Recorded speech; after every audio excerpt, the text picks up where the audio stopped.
Muy bien, buenos días. Hoy vamos a continuar con la parte de tratamiento. En la clase anterior vimos la primera parte de esta guía, esta receta de cocina para leer cualquier tipo de estudio de investigación y prácticamente cualquier artículo, que es primero checar la validez, checar si le vamos a creer, si está bien hecho o no. Segundo, checar los resultados y la pertinencia de estos. Y tercero, ver la aplicabilidad, ver si lo podemos aplicar a nuestros pacientes, hacer ese puente entre la investigación y la práctica clínica. Entonces, todo lo que vimos ayer fue de esta primera parte, y en esta primera parte vimos todos estos conceptos: la aleatorización, la ocultación de la secuencia aleatoria, el cegamiento cuando este sea posible, que se han tratado de igual manera los dos grupos que se están evaluando y que hay un buen seguimiento y un análisis adecuado de las pérdidas. Entonces, hasta este punto está lo de la validez, y todo eso lo encontrábamos en la parte de métodos de los estudios de investigación. El siguiente punto es, si está bien hecho, entonces ya podemos pasar a los resultados. Y en los resultados es muy importante considerar si los resultados valen la pena desde el punto de vista clínico. No todo lo estadísticamente significativo es clínicamente relevante, clínicamente importante o pertinente. El problema al que nos enfrentamos cuando vemos, bueno, desde la última parte de los métodos o cuando ya nos metemos en los resultados, es que nos empiezan a poner un montón de matemáticas y a veces hasta letras griegas nos ponen y ya nos abruma todo esto. Entonces, aquí yo creo que el primer mensaje es tratar de pensar desde nuestro punto de vista clínico qué es lo más importante para el paciente, qué es lo más importante qué es lo que va a servir para la práctica clínica, y tratar de extraer lo que realmente queremos saber de toda esa información que viene en los métodos y en los resultados. Entonces, vamos a irnos al ejemplo de la clase anterior de la pulsera esa mágica que cura la miserabilidad, ese tratamiento eficaz supuestamente para la miserabilidad. Entonces, si nosotros nos encontráramos en los resultados un montón de resultados diferentes, nosotros podemos extraer lo que realmente queremos saber.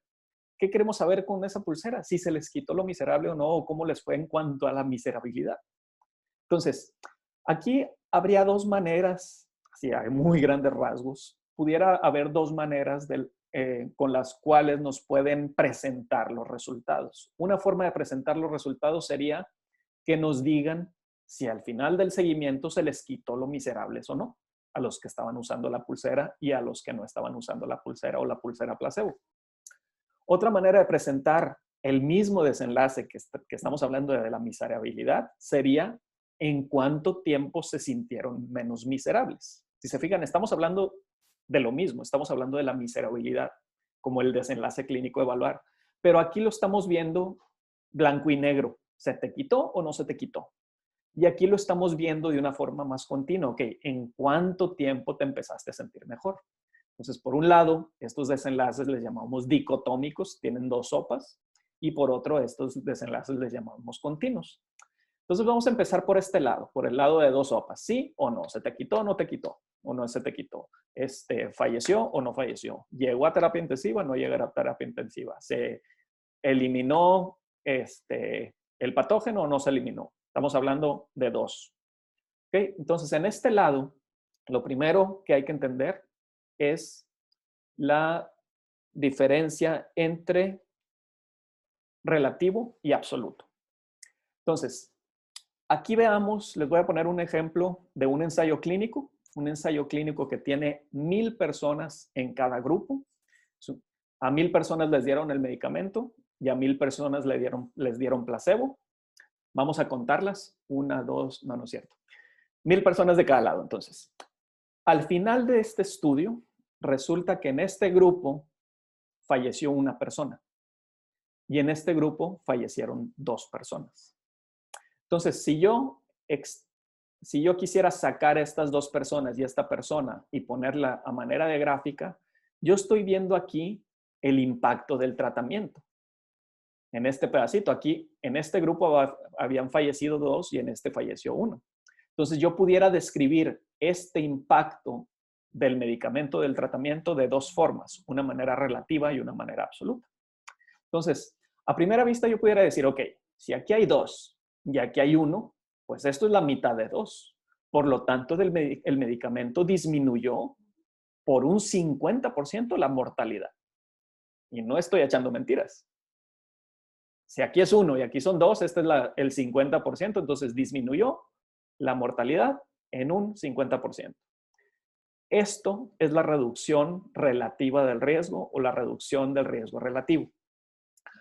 Pero no sería adecuado que en vez de que yo sacara nomás a estos que tuvieron desenlaces, estos 3 personas que tuvieron el desenlace que yo estaba buscando, ¿no sería más adecuado considerar también a los 998 que no les pasó nada y a los 999 del otro grupo que no les pasó nada?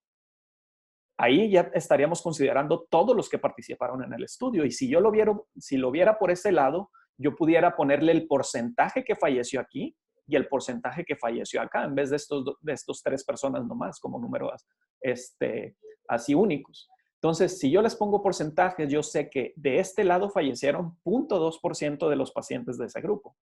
Y de este lado fallecieron 0.1%. Entonces, si yo saco la reducción aquí de forma relativa de nuevo, pues yo sigo viendo que hay una reducción del 50%. Pero ya considerando todo y viendo estos porcentajes, yo pudiera sacar una diferencia. En realidad, ¿cuál es la diferencia entre estos dos grupos considerando esos porcentajes?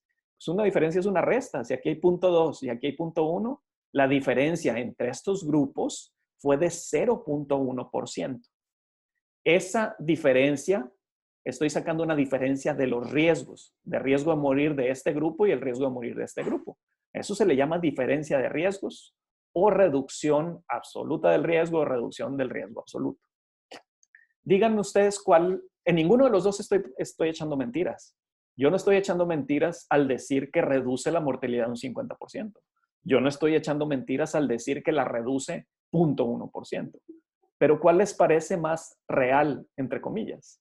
¿La que únicamente toma en cuenta los que tuvieron el desenlace o la que toma en cuenta todos los pacientes? Entonces, normalmente ver las cosas de forma relativa es más apantallante. Son números que salen mucho más apantallantes que cuando la ves de forma absoluta. Vamos a poner un ejemplo, ahora el ejemplo hipotético de la pulsera. Y vamos a sacar de ahí, vamos a sacar estos números. Resulta que este es el estudio y lo hicimos así con todas las de la ley que dijimos en la clase anterior, que fue aleatorio, ocultación de la secuencia, enmascarado, todo lo que ustedes quieran. Resulta que había 249 pacientes elegibles, de los cuales pudieron entrar al estudio 200, 100 de pulsera y 100 de no pulsera o 100 pulsera placebo. De estas 100 personas, al final de los 3 meses únicamente había 12 que se sentían miserables. Al final del estudio, en el grupo de la comparación, en el grupo de no pulsera o pulsera placebo, de los 100 que entraron a ese grupo, 16 se sentían miserables. Entonces, aquí tengo cómo estarían redactados en el texto del artículo. Yo esto lo puedo sacar y lo puedo acomodar de una manera más visual para entender mejor los resultados y para sacar incluso los numeritos que a mí me servirían, porque a veces no te los presentan. Entonces, me imagino que a algunos de los que están conectados les gusta jugar videojuegos. Si se acuerdan del control del PlayStation, acuérdense de estas figuritas que vienen ahí. Y aquí, en esas figuritas, pueden desglosar, pueden poner ahí prácticamente los números de casi cualquier estudio epidemiológico. Entonces, según ese estudio de las pulseras, había 249 pacientes que eran elegibles para entrar al estudio, de los cuales 200 cumplían con criterios de inclusión y entraron al estudio. Entonces, aquí se hizo la aleatorización, a 100 personas les tocó la pulsera Red Power y a 100 personas les tocó la placebo. Y en este cuadrito podemos poner cómo les fue. Vimos que 12 siguieron miserables, 16 siguieron miserables de este grupo, por lo tanto estos quedaron felices al final del estudio. Entonces, aquí yo estoy desglosando, estoy ilustrando los resultados de ese estudio de investigación. Este diagrama se llama diagrama Gate o enmarque Gate, y prácticamente pueden poner ahí los hallazgos de casi cualquier estudio epidemiológico. Entonces, de aquí ya podemos sacar números. Entonces, primero, aquí estamos viendo los que tuvieron el desenlace, los que siguen miserables, 12 y 16. Yo los puedo poner en las barritas así como los puse ahorita.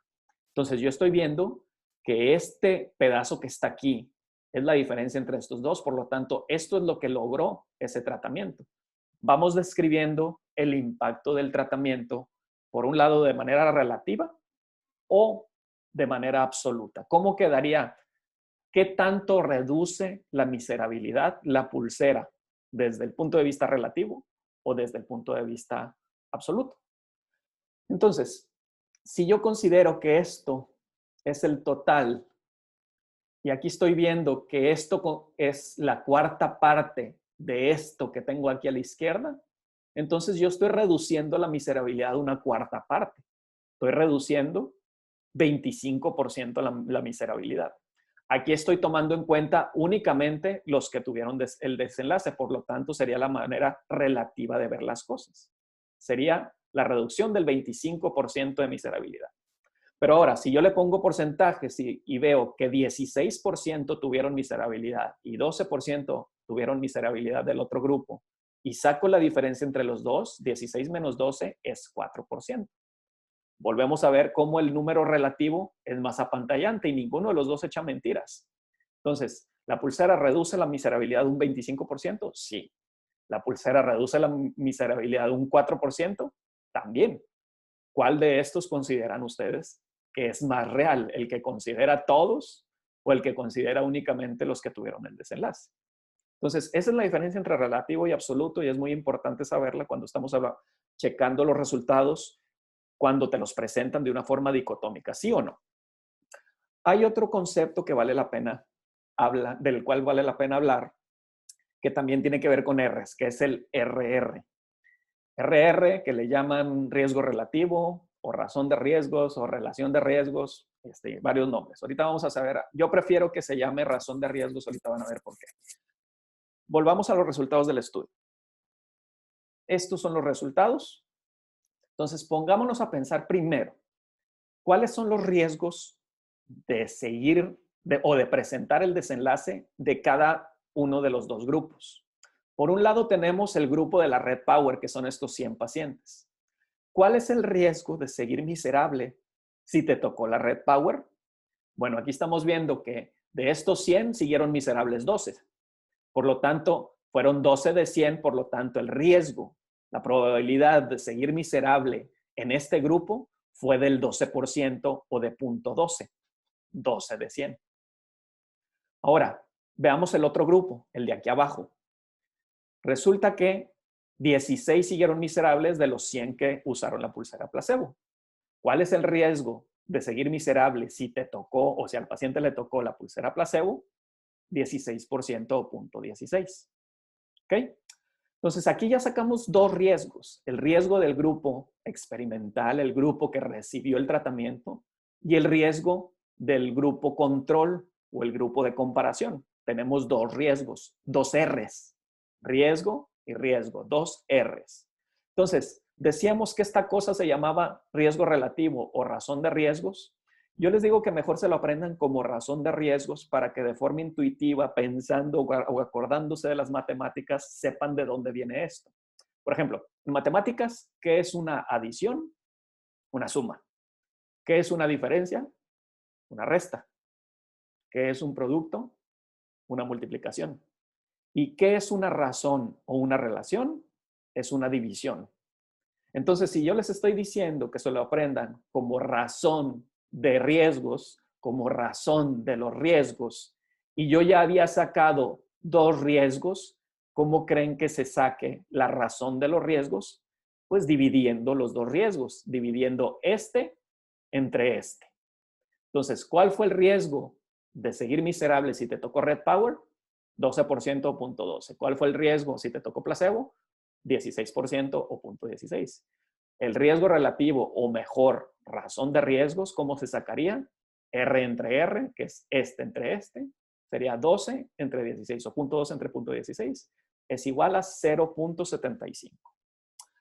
Ok, entonces aquí ya sacamos el RR o la razón de riesgos. Ahora, ¿cómo lo leemos? ¿Cómo lo interpretamos?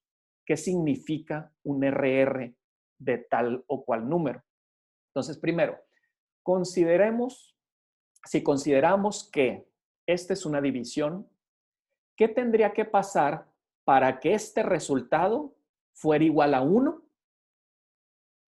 Para que esta división fuera igual a 1, tendría que pasar que los de este grupo tuvieran el mismo riesgo que los de este grupo. Este número tendría que ser igual a este para que este resultado fuera 1. Entonces, ¿qué significa eso? Pues que a los que les tocó este tratamiento les fue igual que a los que les tocó este tratamiento. Un RR de 1, entonces significa que les fue igual si lo tomaron o si no lo tomaron. RR de 1 es igual, les fue igual. Este, si se fijan, salió menor de 1, salió 0.75. Eso significa, para que esta división salga menor de 1, el numerito de arriba tiene que estar más chiquito que el de abajo, para que salga menor de 1. ¿Qué significa esto? Que los de arriba tuvieron menos el desenlace que los de abajo, tuvieron menos riesgo de tener el desenlace que los de abajo. Aquí estamos hablando de miserabilidad, entonces quiere decir que los de arriba tuvieron menos de miserabilidad que los de abajo. Entonces, el RR menor de 1 significa que tuviste menor cantidad de desenlaces en ese grupo, en el grupo tratado.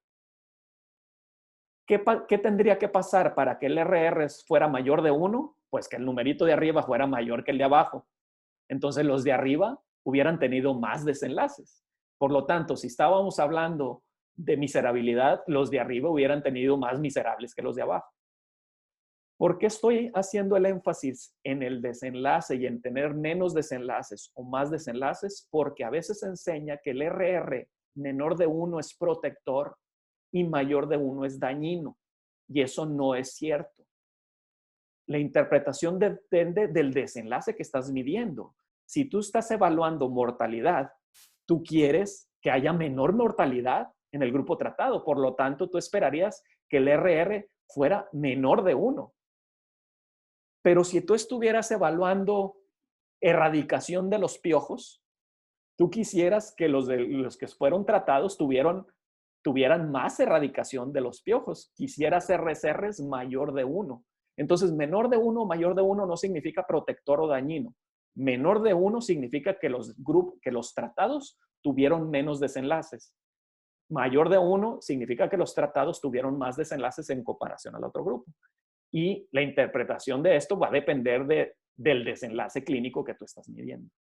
Entonces, vamos a ilustrar este RR de otra forma, que es muy frecuente que se ponga en los estudios de investigación y más aún en la síntesis de varios estudios, que es usando una T invertida, donde esta línea vertical significa da igual si lo recibes o no lo recibes. Entonces, si se acuerdan, estábamos hablando de razón de riesgos. Entonces, una razón de riesgos de 1 significa que les fue igual a los tratados que al grupo control o a la comparación. Entonces, en este estudio de las pulseras salió el RR de 0.75, no les fue igual. Aquí hay una reducción desde este punto hasta acá. Este es el impacto del tratamiento. Si el tratamiento no hubiera tenido impacto, este cuadradito hubiera quedado en esta línea. Hubiera sido igual si lo usas o no lo usas. Pero sí hubo un impacto. Hubo una reducción desde este punto hasta este punto. ¿Cuánto es en números este pedacito? 0.75. De aquí a acá, perdón, 0.25. Del 0.75 al 1 hay un cacho de 0.25. ¿Se acuerdan que era este 0.25? La reducción relativa del riesgo. Cuando vimos las dos barras, era esa cuarta parte que disminuía. Era la disminución del 0.25 del 25% de la mortalidad. Entonces, a partir del RR, tú puedes sacar la reducción relativa del riesgo. Ahora, ya vieron ustedes cómo, dependiendo de cómo te pongan el resultado, si es relativo o absoluto, puede impactar de forma diferente. Normalmente el riesgo, la reducción relativa del riesgo es más apantallante, tienes números más apantallantes. Entonces, cuando te presentan los resultados de forma relativa, por lo general aceptan el tratamiento un 88%, como le veíamos en la primera clase. Cuando te lo presentan como diferencia de riesgos, el mismo estudio con los mismos pacientes, lo aceptan únicamente el 42%. Ese es el impacto de entender esos números y ese es el impacto de ver cómo se pueden matizar esos números y la información. En cuanto a los desenlaces dicotómicos, hay un último punto que tengo que mencionar, que es el NNT. número necesario a tratar. Y este se saca de la diferencia de riesgos. En ese estudio de las pulseras habíamos dicho que la pulsera, desde el punto de vista absoluto, redujo la miserabilidad un 4%. Había una diferencia de riesgos del 4% entre 16 y 12. Esto lo podemos leer de la siguiente manera. De 100 pacientes a quienes yo les estoy poniendo la pulsera, les estoy quitando lo miserable a 4, en comparación a que si usaran una pulsera placebo. De 100 pacientes le quito lo miserable a 4. ¿A cuántos necesitaría tratar con la pulsera para que a uno le quitara la miserabilidad? Ahí yo puedo hacer una regla de 3. Si de 100 se lo quita a 4, ¿a cuántos trato para quitárselo a 1? Y al hacer esta regla de 3, queda 25. Eso quiere decir que yo necesitaría tratar a 25 pacientes para quitarle lo miserable a 1 en comparación a si usara otras cosas. Si yo uso este número, es esta opción que tengo abajo, y únicamente aceptaría el tratamiento el 31%. Todas estas son maneras de expresar los resultados y al parecer la que es más adecuado, más apropiado, más entendible tanto por médicos como pacientes es esta de en medio. Así es como se deben de estar expresando los resultados. Ok, ahora, ahí vimos los resultados desde el punto de vista dicotómico, sí o no. ¿Te pasó o no te pasó? ¿Se te quitó o no se te quitó? Pero habíamos dicho que también puede ser de forma continua. Entonces, ¿cómo estaría redactado ese desenlace o ese resultado de forma continua? Bueno, el artículo diría, en promedio, los que usaron la Red Power, se les quitó lo miserables o se les bajó lo miserables a los 23 días. En cambio, el otro grupo, en promedio, duraron 26 días para que se les quitara lo miserable. Aquí yo estoy viendo que hay una diferencia. Aquí el promedio fue de 23 días, aquí el promedio fue de 26 días. La media de 23 y la media de 26. Entonces yo puedo sacar una diferencia de medias. Y aquí hay una diferencia entonces de 3 días. Y yo desde aquí puedo ver desde el punto de vista clínico. ¿Valdrá la pena usar un medicamento o un tratamiento como esa pulsera durante veintitantos días para que haya una disminución de 3 días en la miserabilidad? Y la respuesta puede variar dependiendo de quiénes son los miserables. Si estamos hablando de, no sé, residentes de una especialidad, médicos adscritos de estresados, estudiantes, que es una materia únicamente de un mes, tal vez para las diferentes personas, 3 días pudiera ser más importantes para unas que para otras. Y ahí viene ese puente que tenemos que hacer desde esa investigación que nos están poniendo hacia el punto de vista individual de cada paciente. Ok, entonces, hasta aquí llevamos cómo se expresan los resultados desde el punto de vista dicotómico o continuo, pero estamos expresando el resultado final del estudio como si este resultado fuera la verdad absoluta sobre el efecto de ese tratamiento. Pero como hay pacientes, estos estudios tienen una muestra de pacientes, no tienen todos los pacientes de todo el mundo, no necesariamente quiere decir que este 3 o aquel 25% que sacamos es la verdad sobre ese tratamiento. Esto, a final de cuentas, es una estimación, es el resultado de ese estudio. Entonces, yo necesito saber cuál es la precisión de ese resultado que yo vi en ese estudio. Yo vi que la pulsera redujo 25% la miserabilidad en ese estudio. Yo vi que la pulsera disminuyó por 3 días la miserabilidad en ese estudio. Pero ese 25% o esos 3 días, ¿qué tan precisos son esos resultados? Entonces, ¿cómo lo vamos a ver? Estamos muy acostumbrados a que te ponen el resultado y luego te ponen este valor P. No me voy a detener en explicar el valor P. ¿Por qué? Porque ya han pasado varios años en los que se nos insiste, al menos a los lectores, que no nos fijemos en el valor P. Vamos a hacer un lado el valor P, vamos a quitarlo, vamos a ignorarlo, literalmente lo vamos a ignorar, y mejor nos vamos a enfocar en otra cosa que no es el valor P. Aquí nos están gritando, no leas o no te invitamos a que leas el valor P, mejor checa otra cosa que te habla de la certeza de los resultados, de la precisión de los resultados, que sería los intervalos de confianza. Entonces, vamos a explicar los intervalos de confianza. Vamos a hacer un lado un poquito esto. Vamos a hacer un lado la pulsera, vamos a hacer un juego. Resulta que yo, en mi casa, tengo un barril en el cual hay caramelos verdes y caramelos lilas, caramelos de limón y caramelos de uva. ¿Ok? Entonces, yo en ese barril tengo miles de caramelos. Es un barril gigantesco, lleno de estos. Y yo antes de venirme al hospital, agarré una bolsa, le hice así al barril y saqué 30 caramelos. ¿Cuántos dulces verdes traigo en la bolsa? Alguien puede decir, ok, si en ese barril había dulces verdes y dulces lilas y le hiciste así, pues capaz de que te trajiste mitimita. Entonces estamos estimando que en esta bolsa habría 15 dulces verdes. Pero pongámonos a pensar, ¿cuál sería el mínimo de dulces verdes que yo pudiera traer en esa bolsa? El mínimo de dulces verdes que puede haber en la bolsa sería 0.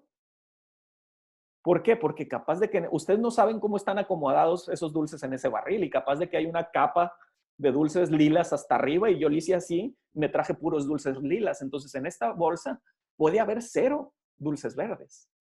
¿Cuánto es el máximo de dulces verdes que puedan haber en esta bolsa? 30. Entonces, yo estoy estimando que puede haber 15 dulces verdes en esa bolsa. ¿Cuál es el mínimo que puede haber? 0. ¿Cuál es el máximo que puede haber? 30. Entonces, esta es la estimación y este rango es la certeza que yo tengo de dónde puede estar la verdad. Quiere decir que, pues yo digo que son 15, pero veto a saber dónde está la verdad. Capaz de que hay 1 o 2, o capaz de que hay 18, 19, 20 o 21. Entonces, vamos a hacer un experimento. Voy a sacar un dulce de la bolsa. Al sacar el dulce me doy cuenta que es un dulce verde. Entonces, yo aquí ya tengo algo de información. Yo pudiera ver que el mínimo de dulces verdes que pudo haber en esta bolsa es 1. ¿Por qué? Porque ya vi que había un dulce verde. Al menos había ese dulce verde que yo ya saqué. ¿Cuánto es el máximo de dulces verdes que pudo haber en esta bolsa o que puede haber en esta bolsa? Pues capaz de que todos son verdes. Y por eso saqué este 1 verde. Entonces, el máximo que puede haber verde son 30. ¿De acuerdo? Vamos a continuar otro experimento. Ahora vamos a sacar 2 dulces. Borrón y cuenta nueva. 2 dulces. Y saqué 1 verde y 1 lila. Entonces, el mínimo de dulces verdes que pudo haber en la bolsa era 1 porque al menos estaba este. Y el máximo de dulces verdes que pudo haber en la bolsa es 29. Ya no son 30. ¿Por qué? Porque al menos había 1 lila. Y así yo puedo seguir haciendo experimentos, aumentando el número de observaciones, aumentando el número de pacientes, aumentando el número de participantes, el número de eventos. Entonces, si yo saco estos 4, mínimo de dulces verdes, mínimo había estos 3, ¿verdad? Máximo 29. Si así continúo, aquí ya saqué 8, el mínimo serían 6, el máximo serían 28, porque ya al menos había esos 2. Si yo hubiera sacado 10, el mínimo son 6, el máximo son 26, y así sucesivamente. Entonces, ¿qué es lo que está pasando? Yo en un inicio tenía una estimación de que había 15 dulces verdes en la bolsa. ¿Cuál es la certeza de este resultado? La certeza es mínima, porque la verdad pudiera estar entre 0 y entre 30. A medida que yo voy aumentando el número de pacientes en ese estudio, yo estoy acercándome a la verdad. Y ese rango donde pudiera estar la verdad se va haciendo cada vez más estrecho. Si yo pudiera sacar todos los dulces de la bolsa, yo pudiera llegar a la verdad absoluta. Resulta que había 18 dulces verdes aquí. A esta verdad yo nunca voy a poder llegar desde el punto de vista de los tratamientos o de los estudios de investigación. ¿Por qué no? porque necesitaría meter en un experimento, en un estudio de investigación, todos los enfermos del mundo, todos los pacientes del mundo. Entonces no voy a poder llegar a la verdad. A lo mejor que puedo llegar es a una estimación, que es el resultado del estudio de investigación, y puedo calcular un rango, un intervalo donde pudiera estar la verdad. Eso es lo que tenemos que buscar en los estudios de investigación. Aquí ya me dijiste que hay una diferencia de 3 días. Ok, primera consideración, viendo este número, estos 3 días son clínicamente importantes. Ok, ahora, ¿cuál es la precisión de este resultado? Al leer los estudios de investigación nos tenemos que fijar en dónde venga ese intervalo de confianza. Este intervalo de confianza te está hablando dónde pudiera estar la verdad. Y aquí te ponen un menos 0.5 a menos 6. Si el resultado eran menos 3 días, es decir, disminuía la miserabilidad por menos 3 días, este intervalo de confianza dice que la verdad pudiera estar entre reducir la miserabilidad medio día o reducir la miserabilidad 6 días. Aquí estamos hablando de la precisión de este 3. El 3 pudiera estar, la verdad pudiera estar entre mediodía y entre 6 días. Entonces, para decir que un resultado es preciso, tendríamos que ver un intervalo de confianza estrecho, porque entre más pacientes y entre más desenlaces, el intervalo de confianza se va haciendo cada vez más estrecho porque se está acercando cada vez más al verdadero efecto del tratamiento. Si tenemos muy poquitos pacientes, el intervalo de confianza saldría muy amplio. Ve tú a saber dónde está la enfermedad, el efecto del tratamiento. Entonces, ¿cómo vemos los intervalos de confianza? Véanlo como las historias de los pescadores. El pescador llega y te dice, no hombre, atrapé, caché una lobina de este tamaño, gigantesca. No le vas a creer. Si te dice el pescador, agarré una lobina de este tamaño, bueno, capaz de que sí le crees. Entonces, el resultado es más preciso entre más estrecho esté el intervalo de confianza. Y por ahí pudiera estar el verdadero efecto del tratamiento. Nunca vamos a tener la certeza con el 100%, porque no podemos meter a todos los pacientes, pero este intervalo trata de tener una certeza del 95% de que ahí pudiera estar la verdad, el verdadero efecto del tratamiento. ¿Ok? Vamos a poner un ejemplo de la vida real. Ok, vamos a pensar en tratamientos para COVID, que es lo que hemos estado viviendo de todas estas semanas, estos meses. Entonces, resulta que tenemos la población de COVID moderado o grave. Entonces, yo quiero saber si en estos pacientes, que es la población, el problema sanitario, una intervención como el uso de un medicamento comparado con no usarlo, pudiera tener algún efecto. Desde aquí yo tengo que ver o qué pensar desde el punto de vista clínico en qué resultado me diría a mí si verdaderamente sirvió ese medicamento. O sea, ¿qué quiero yo que se mida para decir que esto, comparado con esto, es mejor para estos pacientes? Porque aquí yo puedo estar midiendo un montón de cosas. ¿Cuál de esos desenlaces, resultados o outcomes es el más importante para el paciente? Y yo pudiera estar midiendo todo esto. Pudiera estar midiendo mortalidad, midiendo los días que tienes fiebre, midiendo si se negativizó la PCR o no, midiendo cuántos días duras en el hospital, si hubo necesidad de intubar, si hubo efectos adversos. Todos estos son desenlaces que pudieras estar midiendo comparando esos dos grupos de tratamiento en esos pacientes. Entonces, lo primero que tengo que hacer es ordenar esto y pensar desde el punto de vista clínico de todo esto. ¿Cuál es lo más importante? Lo que más me importaría a mí para tomar la decisión y recetar ese medicamento. Entonces, tal vez tendríamos que priorizar y este obviamente sería el desenlace más importante. Este lo pondría como la prioridad número 1. Entonces, tal vez los desenlaces quedarían así. Y de orden de importancia para el paciente sería la mortalidad y los días que te dura el cuerpo cortado probablemente sería una prioridad muy baja en comparación a los que tienes arriba. Entonces, si encontramos un estudio que únicamente te habla comparativo, aleatorio, lo que tú quieras, pero que únicamente te habla de la negativización de la PCR, te quedarías con mucha comezón porque tú quieres ver que se refleje esa negativización de la PCR en un resultado clínico de importancia, como que se te quiten los días de fiebre, como que no tengas efectos secundarios, como que dures menos en el hospital o como que no te mueras. No se vale quedarte a medias. Cuando tú mides únicamente variables como, no sé, la interleucina, esa es una variable intermedia que puede hablar que si te bajo o te sube, te puede pasar algo, pero no se deben de quedar en este punto intermedio. Tienes que ver qué le pasa a los pacientes, no nada más qué numeritos tenían esas variables. Entonces, en los estudios hay que fijarnos mucho en eso, en el desenlace importante para el paciente. Entonces, vamos viendo este estudio, que sonó muchísimo en las últimas semanas. Entonces, es el recovery o es la parte, el recovery es un ensayo clínico grandísimo, pero hay un brazo del recovery que habla de que estaba evaluando la efectividad de la dexametasona en pacientes graves, adultos con COVID. Entonces, a una parte, a un grupo de pacientes les dieron dexametasona, a otro no, lo hicieron al azar, etcétera, etcétera. Entonces, vamos a ver los resultados. En la parte de los resultados, viene como desenlace, resultado principal, la mortalidad a los 28 días.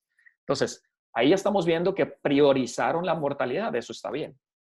Y estamos viendo cómo nos dicen los resultados de ambos grupos. Los que recibieron dexametasona se murieron 482 de 2,000 pacientes.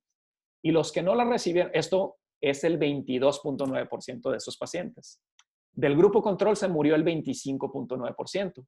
Y aquí nos ponen ese numerito del que estamos hablando ahorita, que era el 0.83.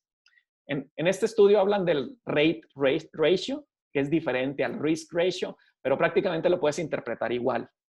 Aquí estamos viendo que en ese estudio la dexametasona tuvo un RR de 0.83. Si la dexametasona no hubiera servido, si a los pacientes que recibieron dexametasona les hubiera ido igual que a los que no la recibieron, este RR hubiera salido en 1. No salió en 1, salió en menos de 1. Por lo tanto, los que recibieron la dexametasona tuvieron menos mortalidad. ¿Qué tanto menos? De aquí hasta acá. Este pedacito, ¿cuánto es? 0.17. 1 menos 0.83, o sea, este cachito es 0.17. Entonces, la dexametasona redujo la mortalidad un 17% en esos pacientes del recovery. Ahora, también me dieron los números absolutos, o sea, me dieron el porcentaje que fallecieron en un grupo y en el otro. En el grupo control fallecieron 25%, en el grupo de la dexametasona fallecieron 22.9%. Aquí hay una diferencia de 2.8%. Esta es la diferencia de riesgos, la reducción absoluta del riesgo. Este es el efecto de la dexametasona considerando todos. Entonces, volvemos al impacto de los números. Si lo vemos desde el punto de vista relativo, la dexametasona redujo 17%. Si lo vemos absoluto, redujo 3%, 2.8%. Que igual, este 3% no es menospreciable porque estamos hablando de muertes. Si podemos reducir las muertes en un 3%, oye, capaz de que vale la pena, definitivamente. Ahora, este es el resultado. No olvidemos, este es el resultado puntual de este estudio. No olvidemos que todos los resultados de todos los estudios de investigación son estimaciones de cuál pudiera ser el efecto. Entonces, acompañando este resultado, ¿qué es lo que quiero ver? El intervalo de confianza. Y el intervalo de confianza está aquí, de 0.75 a 0.93. Entonces, yo esto me lo pudiera imaginar así, ok, el resultado del del recovery está en 0.83 LRR, que significaría una reducción del 17%. Ok. Si yo veo estos intervalos de confianza, este intervalo de confianza, yo pudiera imaginarme que si la verdad no es este 0.83, pudiera andar aquí. Pudiera ser tan maravillosa como que reduzca la mortalidad en un 25%, o no tan maravillosa como que se disminuya la mortalidad en un 7%. que a final de cuentas, todo este intervalo de confianza está despegado de esta línea del da igual. Entonces, esto es un resultado que fue significativo, con el cual concluyes que sí hay evidencia de que la dexametasona en esos pacientes con esas características disminuye la mortalidad. ¿Okay? En el recovery te dan este resultado, pero también te desmenuzan un poquito más la mortalidad, dividiendo este número, poniéndotelo dependiendo del grupo de pacientes que estaban evaluando. Y por ejemplo, vemos que en los que recibieron ventilación mecánica, vean cómo el RR fue aún más impactante. Se reduce la mortalidad un 36%. Aquí está este cuadradito, que es el punto 64. Entonces, en estos pacientes parece que la dexametasona tiene un efecto aún mayor. En cambio, en los que no estaban con ventilador mecánico, pero que sí estaban recibiendo oxígeno, aquí tenemos un RR .82, entonces se reduce la mortalidad en estos pacientes un 18%, y aquí sigue siendo significativo. Pero vean el resultado cuando analizaron los pacientes que no estaban recibiendo oxígeno. En estos pacientes, el RR fue de 1.19, está del otro lado. Este RR incluso te pudiera hablar de que existe la posibilidad de que pudiera aumentar la mortalidad, la dexametasona en esos pacientes. No podemos decir eso porque fíjense el intervalo de confianza. El intervalo de confianza está muy amplio y sobre todo toca esta línea del de igual. Cuando tienes un resultado de un lado o del otro, pero el intervalo de confianza toca esta línea, tú tienes que concluir que no hay evidencia con este estudio de que la dexametasona aumente la mortalidad en estos pacientes. Pero esto es importante desmenuzarlo porque ahí ya podemos empezar a extrapolar, ok, la dexametasona serviría igual en los pacientes que tengo graves o en los que están menos graves con oxígeno o en los que no están tan graves que no están recibiendo oxígeno. Y ahí estamos viendo que puede haber alguna diferencia. Por lo tanto, no es la misma confianza recetarlo en estos pacientes que en estos. El recovery tiene más resultados. Por ejemplo, te dice cuántos días duraron en el hospital. Resulta que duraron en promedio, la mediana. Bueno, vamos a simplificarlo. En promedio duraron 12 días los que recibieron la dexametasona y 13 días los que no la recibieron. Aquí estamos viendo una diferencia únicamente de un día. Entonces ahí, bueno, esto no parece ser tan apantallante. Ahora, si estamos hablando de costos extraordinarios por tener un día más, un día menos, pudiera valer la pena dar ese medicamento, a pesar de que estamos viendo como que no es tan impactante esa reducción en la estancia intrahospitalaria. Ahora, si vemos más de los resultados que están diciendo que pusieron ellos, estamos viendo que el riesgo de progresión a ventilación mecánica, es decir, los que están en oxígeno pero no tenían ventilación mecánica, ¿cuál es el riesgo de terminar en ventilación mecánica? Aquí se reduce el RR a 0.77. Hay una reducción de los pacientes que van a necesitar ventilación mecánica, una reducción del 27%. Entonces, ya cuando consideramos todos los desenlaces, entonces ya sigue el siguiente paso, que es, después de que viste la validez del estudio y después de que viste que hay resultados que parecen sí valer la pena, lo que sigue es ver la aplicabilidad, es decir, esos resultados de ese estudio los puedo aplicar a mi paciente individual.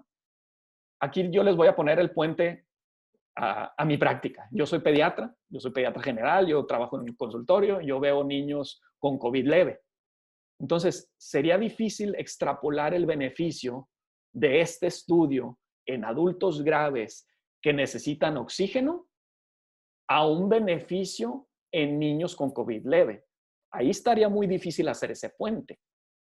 Ahora, si yo fuera un pediatra intensivista y yo sé que los esteroides, aunque hay cierta controversia, los esteroides a veces indican o a veces se recomiendan en síndromes de distrés respiratorios graves o agudos por otras razones en niños. Entonces, capaz de que ahí estaría más fácil hacer el puente de este estudio a niños que ya tienen un síndrome de distrés respiratorio agudo. Entonces, ahí ya estaría más corto hacer ese puente. Luego, ese sería ver si son aplicables los resultados de ese estudio según las características de esos pacientes comparándolos con los míos. Luego, la siguiente pregunta que nos tenemos que hacer es si se tuvieron en cuenta todos los resultados o desenlaces de importancia. Es decir, si los autores te están reportando todo lo que tú quieres saber. Imagínense que en este estudio Recovery únicamente reportaran la PCR y no reportaran ni mortalidad, ni días de estancia hospitalaria, ni nada, ni otros desenlaces. Oye, espérame tantito, yo quiero saber otros desenlaces para ver si vale la pena recetarlo o no. Y ya haciendo un repaso de todo esto, entonces ya viene a ser un balance para tomar una decisión, un balance entre los costos, entre los riesgos y entre los beneficios. ¿Cuáles son los beneficios que se reportaron en ese estudio? ¿Cuáles son los riesgos, los efectos secundarios u otros riesgos en este estudio o en otros estudios con ese medicamento? ¿Cuáles son los costos de ese medicamento? Y ya cuando haces todo eso es cuando viene ya a tomar la decisión sobre recetarlo o no recetarlo. Y ahí es como vas por todos los pasos. Primero la validez, luego los resultados y luego la aplicabilidad. Todo este caminito que hemos estado haciendo no es en estas dos clases, es algo estructurado que ya tiene años. Ustedes pueden entrar a la página CASP, que es Critical Appraisal Skills Program, que es el programa de habilidades de lectura crítica. Ahí ustedes pueden descargar las plantillas para lectura crítica de diferentes tipos de estudio. Entonces, ustedes pueden descargar la del ensayo clínico y van a ver las preguntas una por una, prácticamente de todos los conceptos que hemos visto en estas dos últimas clases. Y van a ver también cómo están divididas de la misma manera. Primero, te hacen preguntas sobre la validez, para ver si le crees o no le crees a los estudios, para ver si están bien hechos antes de ver los resultados. Y si está bien hecho, entonces ya te vas a los resultados para ver si valen la pena desde el punto de vista clínico. Y si los resultados valen la pena, ok, te vas a la aplicabilidad para ver si lo puedes aplicar en tu paciente. Ok, entonces, hasta este momento vimos cómo desmenuzar un estudio de tratamiento. Pero imagínense que no hubiera un solo estudio, sino muchos. Capaz de que hay muchos estudios que hablen de lo mismo. ¿No sería mejor sintetizar y desmenuzar los hallazgos de todos los estudios que hablen de lo mismo? Bueno, eso vamos a ver en la siguiente clase, que son las revisiones sistemáticas.